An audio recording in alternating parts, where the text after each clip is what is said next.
slagalice, sve vrste slagalica, voli loptu, loptanje, voli ići na igralište, tobogane, obožava se penjati, pentrati po svemu.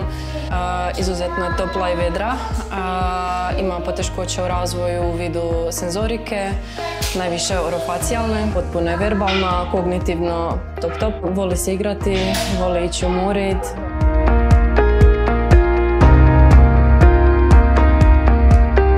Svaki tjedan se vidi nekako poboljšanje, što se uvode neke nove namirnice koje prije nisu bile zamislive, da ih uopće primi rukom, sad ih proba. Ima jako bolji socijalni kontakt s djecom. Također više ne pere toliko učestalo ruke, to je bilo prije po 50 puta na dan, sad može izdržati komotno 10 minuta bez da si opere ruke. Mislim da je to najveći napredak koji je bio u zadnjih 3 godine.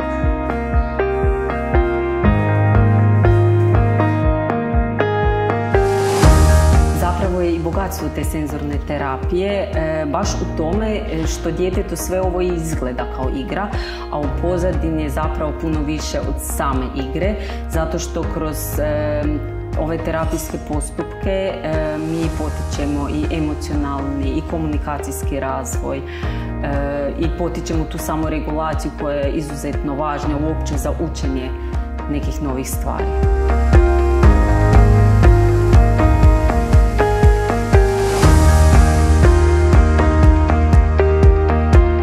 Dostupnost ovakve senzorne, mi ju zovemo dvorana, s obzirom da ima malo veće kapacitete, je nešto što prije svega i obiteljima i toj djeci daje mogućnost da stvarno u svom okruženju dobe ono što im treba.